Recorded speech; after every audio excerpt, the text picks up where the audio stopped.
হরে কৃষ্ণ বন্ধুরা, আজকের পর্বের আলোচনার বিষয় বিছানায় এই কাজগুলো করলে মা লক্ষ্মী সেই গৃহ ত্যাগ করেন। মা লক্ষ্মীকে নিজের গৃহে চিরস্থায়ী করতে এই বিষয়গুলি অবশ্যই মেনে চলুন।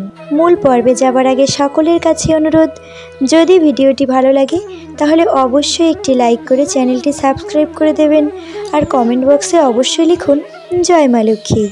চলে যাচ্ছি মূল পর্বে।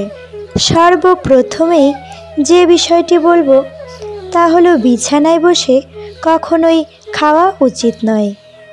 যেই গৃহে সবাই বিছানায় বসে আহার করে সেই গৃহে মা লক্ষ্মী কখনোই থাকেন না, তাই কখনোই বিছানায় আহার করা উচিত নয়। তবে এই নিয়মটি যারা অসুস্থ তাদের জন্য নয়, শুধু সুস্থ ব্যক্তিদের জন্যই এই নিয়মটি প্রযোজ্য, তাই কখনোই বিছানায় আহার করা যাবে না।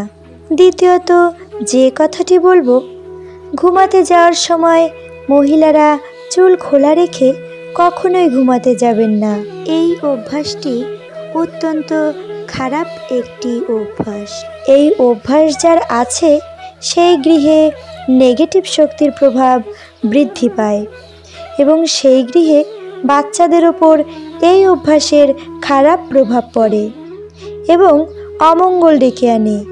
তাই অবশ্যই গৃহের মহিলারা এই বিষয়টি মাথায় রেখে কখনোই চুল খোলা রেখে ঘুমাতে যাবেন না।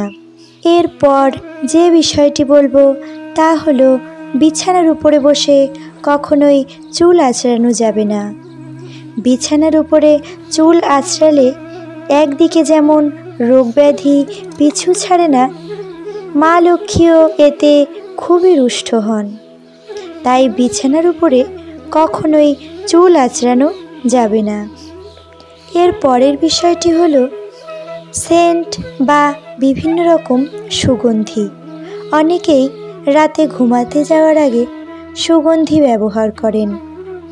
এরূপ করা একেবারেই উচিত নয়। শাস্ত্রে যেমন বলা হয়েছে রাত্রে ঘুমাতে যাওয়ার সময় সুগন্ধি ব্যবহার না করতে, তেমন বৈজ্ঞানিকভাবেও দেখা গেলে এইরূপ করলে অনিদ্রাসহ বিভিন্ন রকম রোগ ব্যাধি দেখা যায়। তাই ঘুমাতে যাওয়ার আগে কখনোই কোনোরূপ সুগন্ধি বা সেন্ট বা আতর এরূপ কোনো বস্তু ব্যবহার করা যাবে না। এরপর যে বিষয়টি বলবো তা হলো বিছানার পাশে অর্থাৎ মাথার পাশাপাশি বা পায়ের কাছাকাছি কোনোরূপ আলমারি বা ওয়ার্ড্রপ কোনো কিছুই রাখা যাবে না। এরূপ করলে বাস্তুদোষ হয়। যদি বাড়িতে জায়গার অভাব থাকে তাহলে খাট থেকে অন্তত 1 থেকে 2 হাত দূরে আলমারি রাখুন। বিছানার পাশে কোনো প্রকার জুতা রাখা উচিত নয়। জুতা বিছানার পাশে রাখলে এই জিনিস থেকে নেগেটিভ শক্তি বৃদ্ধি পায় এবং গৃহে রোগব্যাধি ছড়ায়। তাই কোনো প্রকার জুতা বিছানার পাশে রাখা চলবে না। এরপর যে বিষয়টি বলবো, বিছানার পাশে ঝাড়ু একেবারেই রাখা চলবে না। অনেকেই বিছানার নিচে ঝাড়ু রেখে থাকেন, এটি করা একেবারেই উচিত নয়। ঝাড়ু বিছানার পাশে কখনোই রাখবেন না। অনেকে বিছানার নিচে টাকা পয়সা এবং অন্যান্য বিভিন্ন দরকারি কাগজপত্র রেখে থাকেন, এটি করা একেবারেই উচিত নয়। টাকা পয়সা বা মূল্যবান কোনো বস্তু বিছানার নিচে রাখলে মা লক্ষ্মী খুবই রেগে যান এবং বাস্তুদোষ সৃষ্টি হয়। তাই টাকা পয়সা বা অন্য কোনো মূল্যবান জিনিস বিছানার নিচে একেবারেই রাখবেন না। এর পরে যে বিষয়টি বলবো, এই ভুলটি অনেকেই করে থাকেন, বিছানার উপরে জামা কাপড় বা শুদ্ধ কোনো বস্ত্র রাখা। যে বস্ত্রটি পুজোর জন্য ব্যবহৃত হবে বা আপনি পরিধান করে পূজা করবেন সেই বস্ত্রটি কখনোই বিছানার উপরে রাখা উচিত নয়। বিছানা কখনোই এলোমেলোভাবে রাখা যাবে না, বা জামা কাপড় এলোমেলো করে বিছানার উপরে রাখা যাবে না।